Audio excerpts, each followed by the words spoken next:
Decían que Roma ya había visto la locura antes en emperadores ebrios de vino, poder y sangre, pero ninguno como él, ninguno como Cayo, César Augusto Germánico, el hombre que la historia recuerda con un solo nombre en Calígula.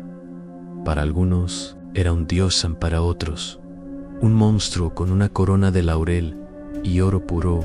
Para Roma fue el susurro que se convirtió en un grito, la promesa de gloria que se pudrió en horror, y todo comenzó con una sonrisa. El nacimiento de la locura. Cayo nació en medio del caos. Su padre, el legendario Germánico, era amado por el pueblo, un héroe cuyas victorias en Germania habían grabado canciones en los corazones romanos. Su madre, Agripina la Mayor, era noble, orgullosa y peligrosamente franca. El imperio los adoraba, y esa adoración aterrorizaba al emperador de la época, Tiberio. Cuando Germánico murió, en circunstancias misteriosas, quizás envenenado, Agripina acusó al propio Tiberio. Fue entonces cuando el joven Cayo vislumbró por primera vez lo que Roma era en realidad, no mármol y gloria, sino traición y sangre. Detrás de cada sonrisa, aprendió pronto que el poder en Roma no se heredaban, se tomaban no con encanto, con engaño o con miedo. El muchacho que sería emperador se crió entre soldados, ganándose el cariñoso apodo de Caligulao, que significa Bochitaos, por las pequeñas sandalias militares que usaba mientras seguía a las legiones de su padre. Pero bajo ese nombre inocente, algo más oscuro se agitaba. Un niño que vio a su familia destruida por la envidia, un alma forjada en la paranoia y la venganza. Cuando Tiberio lo llamó a Capri en su adolescencia tardía, Roma conocía la isla como un lugar de exilio y pesadillas. Quienes desagradaban al emperador desaparecían allí y nunca regresaban. Sin embargo, Cayo regresó con vida, y ese, quizás, fue el primer milagro de su reinado. La máscara de la bondad. Cuando Tiberio finalmente murió, el imperio exhaló un suspiro de alivio. En Calígula fue nombrado emperador a los 24 años. Roma estalló de alegría. A la gente inundó las calles, gritando su nombre como si la salvación misma hubiera subido al trono. Era joven, apuesto y nieto de Augusto por sangre. Para el Senado era una oportunidad para restaurar la armonía después de años de miedo. Al principio, desempeñó su papel a la perfección. Concedió amnistía a los prisioneros, permitió el regreso de las familias exiliadas y honró a su difunta madre y a sus hermanos con ceremonias públicas. Se acuñaron monedas con su rostro sonriente. La esperanza renació en los ojos del pueblo. Por un momento, el imperio creyó, pero en Roma, la esperanza siempre es efímera. Apenas unos meses después de asumir el poder, Calígula cayó gravemente enfermo. El imperio contuvo la respiración, mientras su joven emperador se debatía entre la vida y la muerte. Cuando se recuperó, el hombre que se levantó de su lecho no era el mismo. Algo se había roto dentro de él. La transformación, la enfermedad, lo dejó con la mirada perdida y febril, hablando de visiones y voces divinas. Comenzó a creer, o al menos a afirmar, que había sido elegido por los dioses, no para gobernar Roma, sino para convertirse en la propia Roma. Menudo se miraba al espejo y susurraba: lo soy todo, soy la luna, el sol y la tormenta que le sigue. Los más cercanos a él comenzaron a temer que la enfermedad hubiera afectado algo más que su cuerpo. Había envenenado su mente. Poco después, comenzaron las ejecuciones. Amigos, consejeros, incluso guardias leales, aquellos que antes lo habían alabado, se vieron acusados de conspiración en el Senado. Antes su aliado, ahora temblaba en silencio. Cada mirada, cada susurro, cada pausa incierta era traición. Calígula Había aprendido bien de Tiberio. El miedo era la forma más auténtica de lealtad. La pesadilla dorada de Romacín, embargo, en medio de su crueldad. Había esplendor en Calígula. Convirtió Roma en un teatro de decadencia. Los banquetes de su palacio se volvieron legendarios, en fiestas suntuosas que se prolongaban hasta el amanecer, donde el vino fluía como ríos y la música ahogaba los silenciosos suspiros de inquietud. El pueblo observaba, mitad asombrado, mitad aterrorizado, mientras su emperador exigía ser adorado como un dios viviente. Los templos que antes se habían construido para Júpiter, ahora albergaban estatuas del propio Calígula. Los sacerdotes se inclinaban ante su imagen, se hacían sacrificios en su nombre, y cuando alguien dudaba, él sonreía y decía: ¿acaso no soy más grande que cualquier dios tallado en piedra? Yo puedo sangrar, y puedo haceros sangrar a vosotros.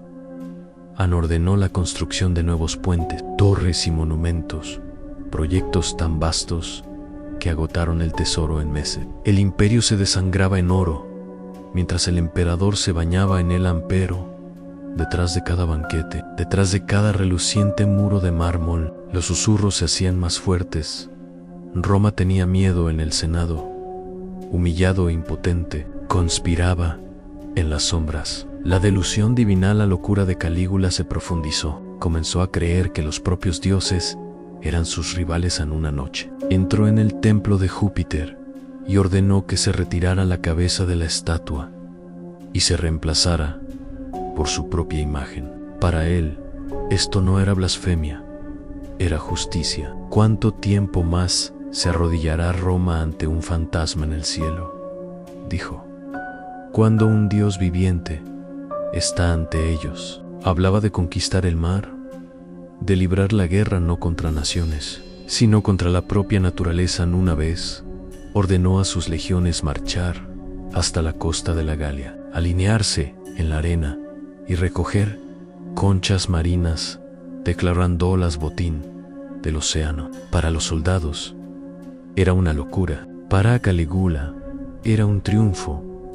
Había conquistado a Neptuno, el teatro del miedo. Para entonces, su crueldad era una puesta en escena, su corte un escenario de terror. Convocaba a los senadores a suntuosas cenas, solo para burlarse de ellos públicamente, obligándolos a alabarlo entre lágrimas. Los que dudaban eran ejecutados a la mañana siguiente. A veces se detenía a mitad de una carcajada, observándolos con silenciosa fascinación, como si estuviera probando cuánto miedo podía soportar un hombre antes de que su alma se quebrara. Pero quizás la transformación más oscura fue la que ocurrió dentro de sí mismo. Comenzó a hablar de la inmortalidad, no como una metáfora, sino como un destino. Declaró que la muerte estaba por debajo de él, que su sangre era divina. Afirmó que su madre, Agripina, había sido hija de dioses, que Germánico había ascendido a los cielos así, por derecho de nacimiento. Él también lo haría. Incluso comenzó a construir templos dedicados a su propia adoración, exigiendo que tanto ciudadanos como nobles ofrecieran sacrificios a su imagen. Para Calígula, Roma ya no era un estado, era un reflejo, un espejo en el que solo existía él. La mente fracturada. Existen historias, mitad leyenda, mitad verdad, sobre su creciente inestabilidad. Hablaba con estatuas, susurrándoles por la noche, como si esperara respuestas. Reía solo en los pasillos y a veces rompía a llorar durante las ceremonias sin explicación alguna.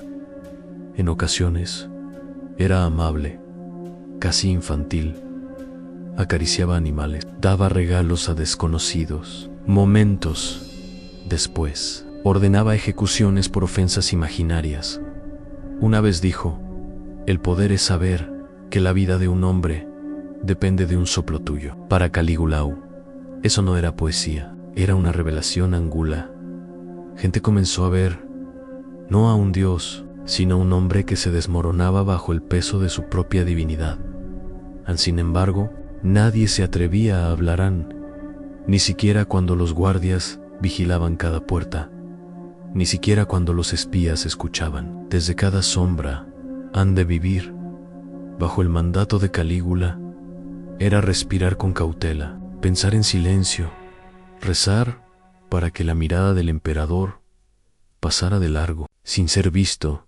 La máscara dorada se resquebrajó tras varios años de su reinado. Roma había cambiado. Las risas de la multitud se desvanecieron. Las calles susurraban su nombre con pavor.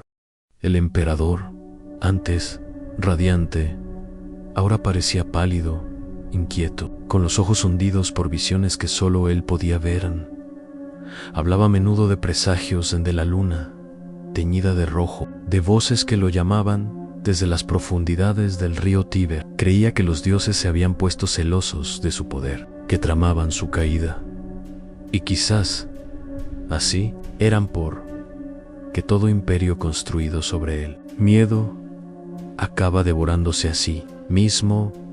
Fin de la parte 1. Calígula se encontraba en la cúspide de su supuesta divinidad, adorado por algunos, despreciado por la mayoría y temido por todos. Pero en las sombras del monte Palatino se afilaban las espadas y los susurros se convertían en juramentos. El rey dios de Roma estaba a punto de descubrir que incluso los dioses pueden sangrar para el 4º año de su reinado. Calígula ya no gobernaba Roma, la consumía en cada ley, cada ritual. Cada juramento comenzaba y terminaba con su nombre en el Senado. Existía solo para aplaudirlo. Los sacerdotes existían solo para adorarlo, y el pueblo existía solo para alimentar su sed de reconocimiento. Se había convertido en el sol del imperio, y como todos los soles, quemaba todo lo que se acercaba demasiado a él. Él comenzó a referirse a sí mismo no como princeps ni emperador, sino como Dominus et Deus, Señor y Dios. Ordenó que los templos de Roma fusionaran las estatuas de Júpiter, Mercurio y Marte con su propia imagen, afirmando que los dioses habían elegido revelarse a través de su cuerpo, al oponerse a él. Ya no era traición, era blasfemia. El dios viviente en los grandes salones del Palacio Palatino. Las paredes de mármol brillaban como hielo, reflejando el parpadeo de las antorchas doradas. Calígula solía caminar descalzo sobre los pulidos suelos, su reflejo siguiéndolo como un fantasma. Se detenía de repente, miraba su imagen en el espejo y murmuraba: ¿soy mortal? ¿O simplemente están ciegos? Comenzó a escenificar elaborados rituales, mitad ceremonia, mitad teatro, donde se presentaba ante el Senado, vestido como diferentes dioses. Un día Apolo, al siguiente Mercurio, luego Venus. En cada actuación era más extravagante que la anterior. Hablaba a su audiencia como un oráculo divino, profetizando desastres que solo su misericordia podía evitar. A veces exigía silencio, a veces risas, a veces ambas cosas a la vez. Los senadores obedecían con los rostros pálidos y tensos, aterrorizados de no interpretar correctamente el momento en complacerlo. Era sinónimo de supervivencia en disgustarlo. Era sinónimo de desaparición, una ciudad al borde del abismo más allá del palacio. Roma moría de hambre. A los interminables proyectos de construcción, templos y festivales de Calígula habían agotado el tesoro público. Los impuestos aumentaron, la comida escaseaba, los soldados no recibían su paga. Pero cuando el pueblo clamaba, el emperador solo sonreía. Convocó al Senado y dijo: si el pueblo tiene hambre, que se alimente de su lealtad. Para acallar el descontento, organizó grandes juegos con baches, gladiadores, carreras y espectáculos públicos. Los coliseos se llenaron de nuevo, no de alegría, sino de desesperación. La multitud vitoreaba no porque quisiera, sino porque había olvidado. Sin embargo, En medio de aquella celebración forzada, crecía un odio silencioso. Las cuchillas susurrantes entre los más cercanos a Calígula se encontraban los miembros de su guardia pretoriana.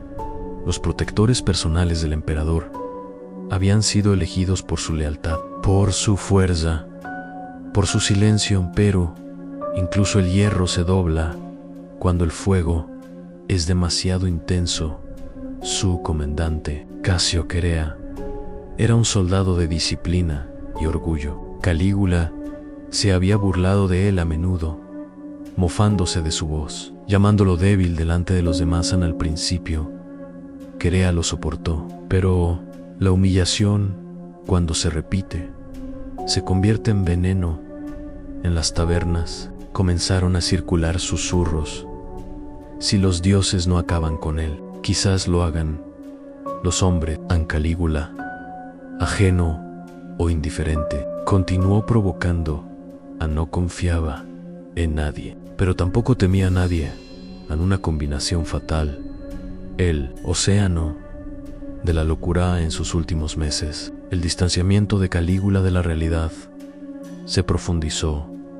Hablaba de conquistar el mismísimo cielo, de construir una torre que llegara al reino de los dioses. Afirmaba tener conversaciones con la luna por la noche. Subía al tejado del palacio, hablando con el cielo, como si negociara con fuerzas invisibles. En una vez, ordenó la construcción de un enorme puente flotante a través de la bahía de Bahía, varios kilómetros de madera y piedra, tendidos sobre el mar. Desfiló sobre él a caballo, con armadura de oro, declarando que había derrotado a Neptuno. Una vez más para el pueblo, era una locura. Para Calígula era prueba de su divinidad, el punto de ruptura. Para entonces, incluso su familia le temía. Sus hermanas, antes adoradas, ahora vivían como prisioneras de lujo. Su esposa, Cesonia, rezaba en secreto. Acusaba a los nobles de conspirar contra él, confiscaba sus propiedades y los ejecutaba sin juicio.